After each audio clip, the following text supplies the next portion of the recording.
नमस्कार, डेली 24 भारत देख रहे हैं आप। मैं हूं आपके साथ अनीता शर्मा और शुरुआत करते हैं उत्तर प्रदेश की बड़ी खबरों से।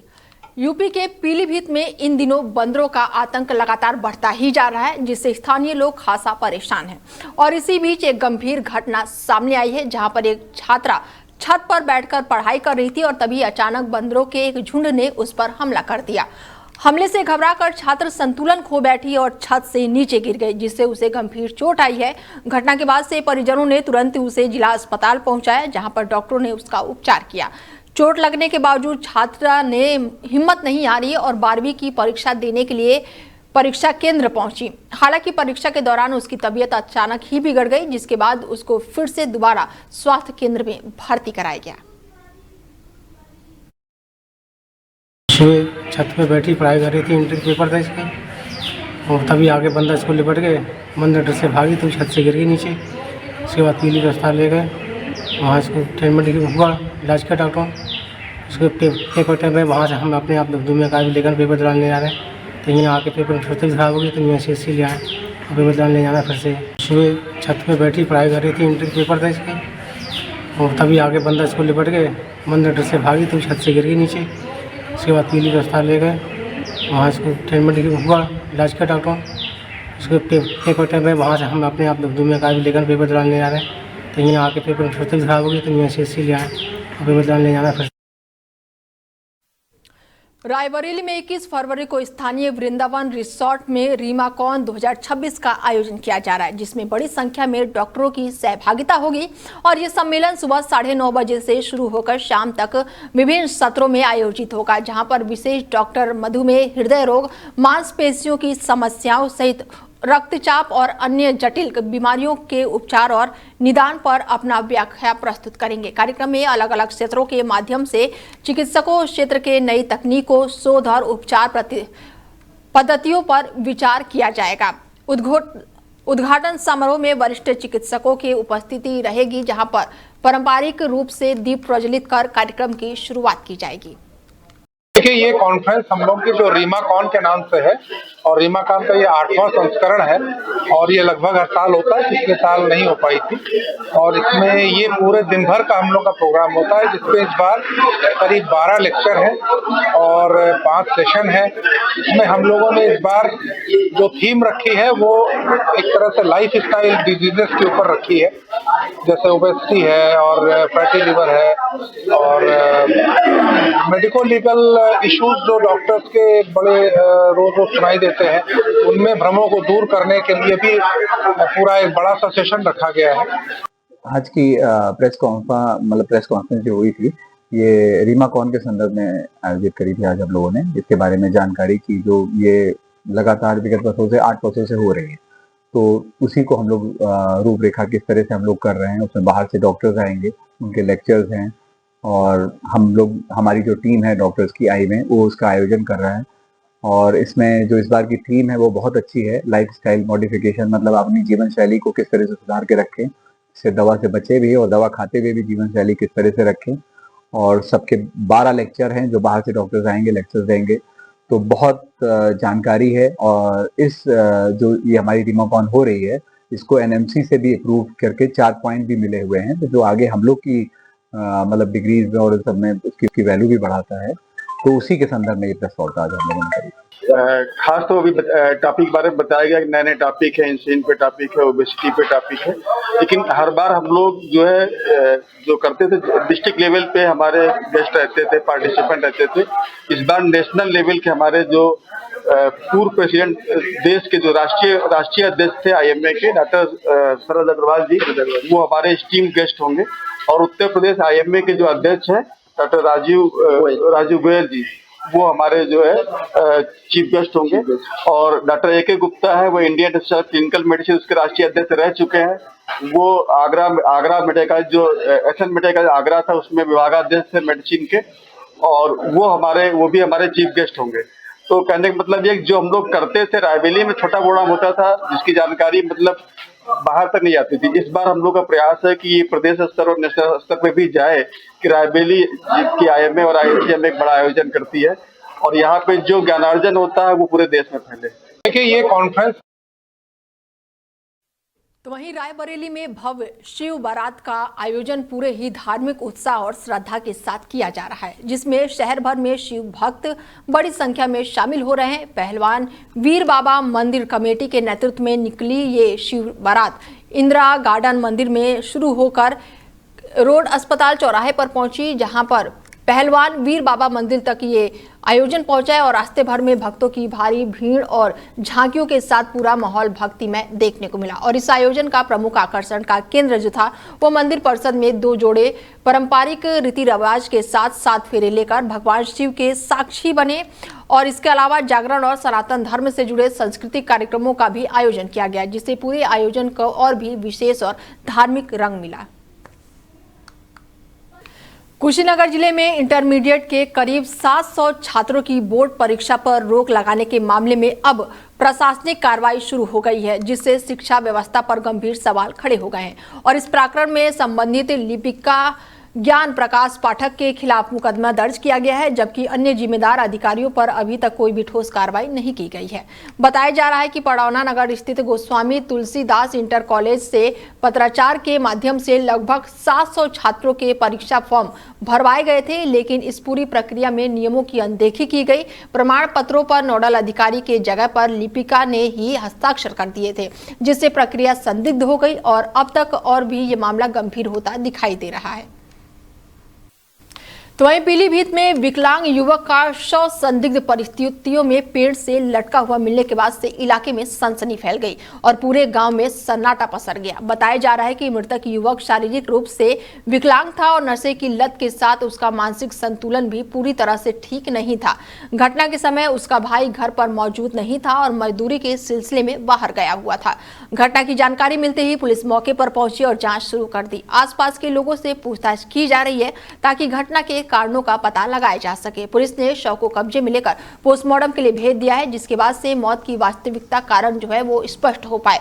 और इस घटना के बाद से ग्रामीणों में भय और चिंता का माहौल बना हुआ है। संभल जिले के असमौली थाना क्षेत्र से ऑनर किलिंग की एक बेहद ही गंभीर और झकझोर देने वाली घटना सामने आई है, जहां पर एक युवक ने अपनी ही बहन की गला दबाकर हत्या कर दी है। इसके साथ ही मृतका रूप जहां गांव के ही दूसरे समुदाय के एक युवक से प्रेम संबंध में थी और हाल ही में वो उसके साथ चली गई थी। उसने थाने पहुंचकर खुद को बालिग बताते हुए अपने साथी के साथ रहने और सुरक्षा की मांग भी की थी, जिसके बाद वो अमरोहा में अपने परिचितों के यहां पर रह रही थी। और इधर गांव में इस घटना को लेकर तरह तरह की चर्चाएं होने लगी और परिवार को सामाजिक दबाव और कथित बदनामी का सामना करना पड़ा। इसके बाद से परिजन उसे समझाकर वापस लेकर आए, लेकिन ये फैसला उसकी जिंदगी पर भारी पड़ गया। बताया जाता है कि सामाजिक तानों और मानसिक दबाव से परेशान भाई ने गुस्से में आकर घर के अंदर ही उसकी गला घोंटकर हत्या कर दी। घटना के बाद से आरोपी ने खुद को पुलिस को सूचना देकर अपने आप अपराध को स्वीकार कर लिया। मौके पर पहुंची पुलिस और फॉरेंसिक टीम ने साक्ष्य जुटाए और शव को कब्जे में लेकर पोस्टमार्टम के लिए भेज दिया है। वहीं अमरोहा अमेठी से खबर है, जहां पर अमेठी में एक वैवाहिक समारोह के दौरान अपराधियों ने दुस्साहसी वारदात को अंजाम दे दिया है, जहां पर सुरक्षा व्यवस्था की अब खुली चुनौती बन गई है। कोतवाली क्षेत्र में एक निजी पैलेस में चल रहे शादी समारोह के बीच दूरचार की समस्या के समय बाइक सवार अज्ञात बदमाशों ने अचानक से ही हमला बोल दिया और दूल्हे के पिता के पास मौजूदा नकदी से भरे बैग छीनकर मौके से फरार हो गए। और इस घटना में समारोह में अफरा तफरी मच गई और मौजूदा लोगों में दहशत फैल गई। पीड़ित परिवार के अनुसार बैग में लगभग 1 लाख रुपए की रकम रखी हुई थी, जो शादी के खर्च के लिए लाई गई थी। घटना की सूचना मिलते ही इलाके में हड़कंप मच गया और पुलिस मौके पर पहुंचकर फिलहाल जांच में जुटी हुई है। अधिकारियों ने घटनास्थल का निरीक्षण करते हुए आसपास लगे सीसीटीवी कैमरों की फुटेज खंगालने शुरू कर दी है, ताकि आरोपियों की पहचान की जा सके। बताया जा रहा है कि पीड़ित परिवार संग्रामपुर थाना क्षेत्र का निवासी है। मेरी बारात कल 19 तारीख को वहाँ से यहाँ अमर मैरिज लॉन के लिए प्रस्थान हुई थी। और वीडियो ऑर्केस्ट्रा के साथ में पता है डांस कर रहे थे। मैं काला काला बैग लिया था। उस बैग में लगभग 1 लाख रुपए रखा था। उस व्यक्ति को आए तो हमारे गांव के करुणा संग्रह मेरे पास बैठे थे और एक व्यक्ति आया, मेरा बैग छीन कर भागा। तो मैंने उस बैग को लेने के लिए पीछा किया। करीब 50 मीटर तक दौड़ा मैंने। वो लोग पूर्व से नीचे से तैयार होकर के गाड़ी स्टार्ट कर खड़े थे। उस गाड़ी पे 2 आदमी खड़े थे, जाकर के सब बैठे, आप पकड़ने की कोशिश की, भाग गए। तो वहीं सीतापुर जनपद के खैराबाद कस्बे में स्थित एक निजी नर्सिंग होम में मरीज की संदिग्ध परिस्थितियों में मौत के बाद गंभीर सवाल खड़े हो गए हैं। बताया जा रहा है कि इसी भवन में संचालित यह अस्पताल पहले भी अलग अलग नामों से चलता रहा है और हर बार किसी घटना के बाद उसका नाम बदल दिया जाता है। पहले यह अस्पताल अपोलो के नाम से संचालित होता था, जबकि अब इसे नए नाम से चलाया जा रहा है। स्थानीय लोगों का आरोप है कि यह अस्पताल बिना वैध पंजीकरण के संचालित हो रहा था और ये पहले भी कई बार मरीजों की मौत ले चुका है। घटना के बाद से अस्पताल संचालक मौके से फरार हो गया है, जिससे लोगों में आक्रोश और भी ज्यादा बढ़ गया है। मरीज की मौत की खबर फैलते ही अस्पताल परिसर में हंगामा शुरू हो गया। स्थिति जो है वो बेहद ही तनावपूर्ण हो गई और इस पूरे मामले की जानकारी मिलते ही स्वास्थ्य विभाग में हड़कंप मच गया। अधिकारियों ने जांच शुरू कर दी है और अवैध रूप से संचालित अस्पताल पर कार्रवाई की बात भी कही जा रही है। पेशेंट का नाम क्या था? कुत्तेलाल। यहाँ कितने समय लाई थी? यहाँ पे लाया थे कल 5 बजे। भर्ती करवाई थी यहाँ? भर्ती करवाई थी। ट्रीटमेंट चला? हाँ चला। कैसे क्या हुआ? हम यहाँ पे तो नहीं थे, हमारे सास जी थी। शादी थी? हाँ। कितने समय तक यहाँ रहे हैं? यहाँ रहे हैं, मट्टी हुई है लगभग 6 बजे और मट्टी यहाँ से गई है 12 बजे रात। आज या कल? कल। भर्ती कितने समय कराए थे? भर्ती कराएगी 5 बजे। जब बवाल होता है तो पुलिस को झेलना पड़ता है, सीएमओ को तो झेलना नहीं है, सीएमओ ऑफिस को नहीं झेलना है, लेकिन इस बार सीएमओ ऑफिस को ही झेलना पड़ेगा, पुलिस को नहीं झेलना पड़ेगा, क्योंकि पुलिस की कोई गलती नहीं है। पुलिस बराबर रिपोर्ट देती है थाने से, चौकी से, कि आए दिन यहाँ बवाल होता है, ऐसे हॉस्पिटलों को बंद किया जाए, लेकिन सीएमओ ऑफिस में घूस लेकर के ये कार्य किया जा रहा है और उसका खामियाजा आज उनको भुगतना पड़ेगा। जैसे हमने अनेकों हिंदुओं की जान खोई है, वैसे आज इस हिंदू ने खो करके हिंदुओं की सुरक्षा के लिए इसका बलिदान जाएगा। हम लोग अगर ये निस्तारण 1-1.5 घंटे के अंदर नहीं होता है तो हम शरीर लेकर के सीएमओ कार्यालय में जाएंगे और सीएमओ ऑफिस में उस बॉडी को रखेंगे जहाँ। तो वहीं जालौन जिले में एक प्राचीन मंदिर में चोरी की घटना सामने आने से इलाके में आक्रोश और चिंता का माहौल पैदा हो गया है। रात के अंधेरे का फायदा उठाते हुए अज्ञात चोरों ने मंदिर परिसर में घुसकर दान पेटिका का ताला तोड़ दिया और उसमें रखी नकदी लेकर फरार हो गए।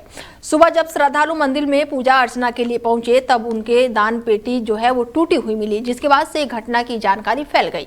ग्रामीणों ने तुरंत ही इसकी सूचना पुलिस को दी, जिसके बाद से पुलिस ने जांच पड़ताल शुरू कर दी। आसपास के क्षेत्रों में चोरों की तलाश की जा रही है। हालांकि घटना को कई दिन बीत जाने के बाद भी आरोपियों का कोई भी सुराग अभी तक नहीं मिला है, जिससे स्थानीय लोगों में नाराजगी बढ़ती ही जा रही है। ग्रामीणों ने पुलिस से जल्द मामले का खुलासा करने और मंदिर की सुरक्षा व्यवस्था मजबूत करने की मांग की है। मातन की चोरी हो गई, मतलब लोग ताला तोड़ के रुपये ले गए। कौन ले गया ताला तोड़ के? अज्ञात चोर ले गए चोरी करके। हाँ। अच्छा, तो आपने तो थाने में एप्लीकेशन दी थी? हाँ। कौन मिला था वहाँ? वहाँ दरोगा मिले थे। कौन सा थाना लगता है आपका? केलिया लगता है। हाँ। तो पुलिस आई थी जांच करने? साथ में भेजे थे। अच्छा, फिर क्या आश्वासन दिया उन्होंने? उन्होंने कहा कि पता लगाएंगे, तुम ज्यादा किसी से मत कहना। अच्छा, तो क्या नहीं कहना किसी से? ये चोरी हो गई। अच्छा, ठीक है, खुद पता लगाएंगे। तो आप क्या कार्रवाई चाहते हैं? हम चाहते कि ये चोरों का पता लग जाए और रुपया, सामाजिक मंदिर है तो रुपया वापस आ जाए। तो वहीं उरई के मेडिकल कॉलेज से जुड़ा एक नया विवाद सामने आया है, जिसने एक बार फिर से अस्पताल की व्यवस्थाओं पर सवाल खड़े कर दिए हैं। और इस बार एक मरीज ने खुद वीडियो बनाकर सोशल मीडिया पर साझा कर दिया है, जिसमें दवा वितरण काउंटर पर अव्यवस्था और कर्मचारियों के व्यवहार को लेकर गंभीर आरोप लगाए गए हैं। वीडियो में दिखाया गया है कि दवा लेने के लिए मरीजों की लंबी कतारें लगी हुई थी, लेकिन काउंटर पर तैनात कर्मचारी काफी देर तक मौजूद नहीं था। आरोप ये भी है कि जब वो काउंटर पर था तब केवल अपने परिचित लोगों को ही प्राथमिकता देकर दवाइयां दी जा रही थी, जबकि अन्य मरीजों को इंतजार करना पड़ रहा था। करीब आधा घंटे तक लोग लाइन में खड़े रहे और उन्हें कोई भी संतोषजनक जवाब नहीं मिला। मरीजों का कहना है कि पास में मौजूदा अन्य स्टाफ से जानकारी लेने की कोशिश की गई, लेकिन किसी ने स्पष्ट रूप से कुछ भी नहीं बताया। बाद में जब कर्मचारी वापस आया तो उसने व्यवहार को लेकर भी नाराजगी सामने आई है, जहां पर अभद्र और दवा न देने जैसे आरोप लगाए गए हैं। और इस घटना का वीडियो सामने आने के बाद से अस्पताल प्रशासन की कार्यशैली पर भी फिर से सवाल खड़े हो गए हैं। इससे पहले भी यहां पर कई तरह की शिकायतें और वीडियो भी सामने आ चुके हैं, जिसमें लापरवाही और अव्यवस्था के आरोप लगे थे। तो वहीं सहारनपुर में चर्चित शिवम राणा हत्याकांड को लेकर माहौल लगातार गर्म होता जा रहा है। शिवालिक फार्म हाउस में हुई इस घटना के बाद से अब परिजनों और ग्रामीणों का आक्रोश खुलकर सामने आने लगा है। थाना क्षेत्र में साधारण सिर गांव में इस मामले को लेकर एक बड़ी बैठक आयोजित की गई, जिसमें बड़ी संख्या में लोग शामिल हुए और न्याय की मांग को लेकर एकजुट नजर आए। और इसी क्रम में मृतक की 13वीं और रसम पगड़ी का कार्यक्रम भी संपन्न हुआ, जहां पर शोक के साथ आक्रोश भी साफ दिखाई दिया। परिजनों और ग्रामीणों ने प्रशासन को स्पष्ट रूप से 2 दिनों का अल्टीमेटम दे दिया और कहा कि यदि तय समय के भीतर आरोपियों की गिरफ्तारी नहीं की गई तो बड़ा आंदोलन शुरू किया जाएगा। और जब तक आरोपियों की गिरफ्तारी नहीं होती, लोगों में भारी नाराजगी है और लगातार प्रशासन पर दबाव बढ़ता जा रहा है। बैठक में मौजूदा लोगों ने एक स्वर में जल्द से जल्द मामले का खुलासा करने और दोषियों को गिरफ्तार करने की मांग उठाई है।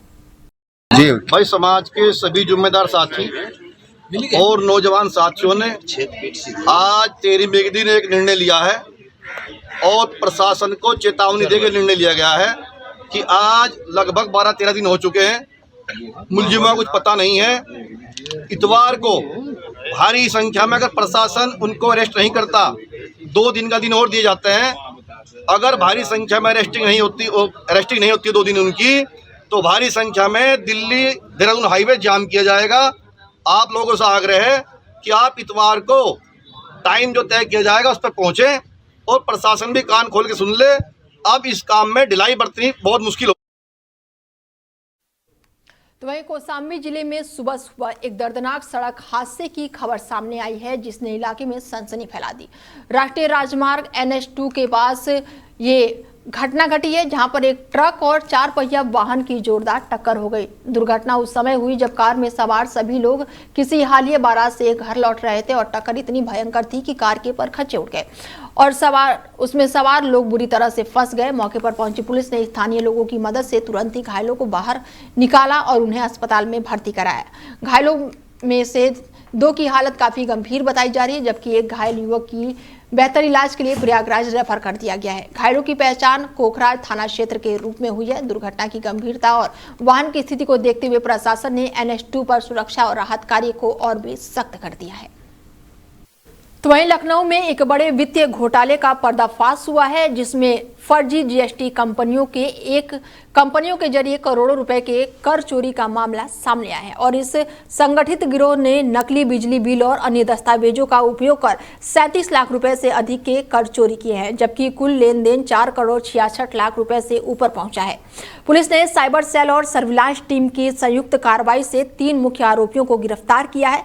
छानबीन के दौरान कई बैंक दस्तावेज, चेकबुक और मोबाइल फोन बरामद किए गए हैं, जो आरोपियों की अवैध गतिविधियों के साक्ष्य है। गिरोह के अन्य सदस्य अभी भी फरार हैं और उनकी तलाश लगातार जारी है। और इस कार्रवाई से वित्तीय अपराधों पर कड़ी नजर रखने और कर चोरी जैसी गतिविधियों को रोकने में प्रशासन की सक्रियता उजागर हुई है। स्थानीय प्रशासन ने कहा है कि इस मामले में पूरी गहनता से जांच पड़ताल की जा रही है और सभी दोषियों के खिलाफ सख्त कानूनी कार्रवाई सुनिश्चित की जाएगी।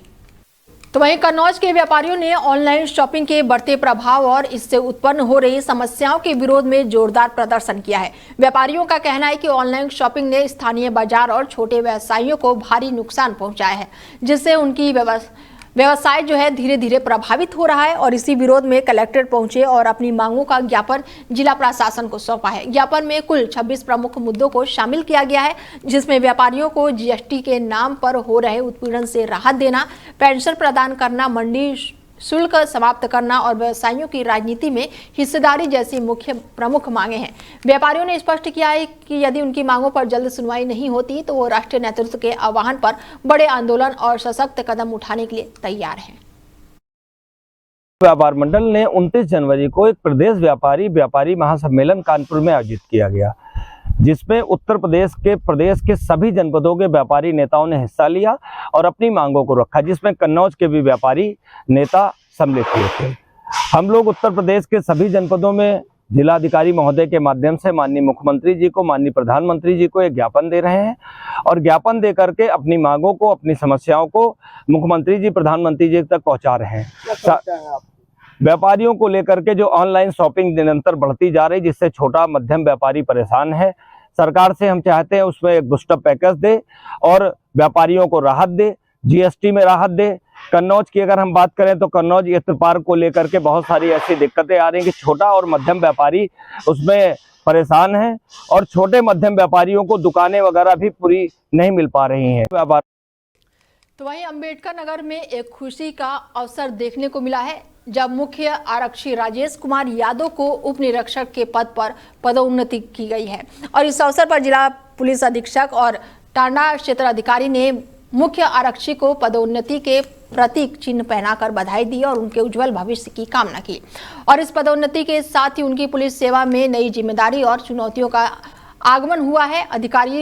अधिकारियों ने उनके समर्पण, मेहनत और अनुशासन को सराहना की और आशा व्यक्त की है कि वो आने वाले समय में भी अपने कर्तव्यों का ईमानदारी और प्रतिबद्धता के साथ पालन करेंगे। और इस अवसर पर पुलिस विभाग के अन्य वरिष्ठ अधिकारी और सहकर्मी भी मौजूद रहे, जिन्होंने इस उपलब्धि पर उन्हें शुभकामनाएं दी और उनके प्रेरक योगदान को सराहा। तो वहीं यूपी के बलिया जिले में घोसी क्षेत्र के पूर्व सांसद का जन्मदिन इस बार सेवा और समर्पण के रूप में मनाया गया। पूरे शहर में उत्साह का माहौल देखने को मिला, लेकिन असली जश्न की झलक जिला अस्पताल में देखने को मिली। इस अवसर पर उनके समर्थकों ने अस्पताल में भर्ती मरीजों के बीच फल वितरित किया और उन्हें शीघ्र स्वास्थ्य लाभ की कामना की। इसके अलावा मानवता और सामाजिक जिम्मेदारी का परिचय देते हुए कई युवाओं ने स्वच्छता से रक्तदान किया, जिससे इस दिन का सेवा और समाज के प्रति समर्पण का प्रतीक बना दिया गया। माननीय सांसद, पूर्व सांसद अतुल कुमार राय जी का जन्मदिन के अवसर पे हम लोग ब्लड बैंक में ब्लड डोनेट का कार्य किए हैं और यही नहीं, पूरे पूर्वांचल में हर जगह आज उनके जन्मदिन के अवसर पे ब्लड डोनेट का कार्य किया जा रहा है और फल वितरण का कार्य किया जा रहा है।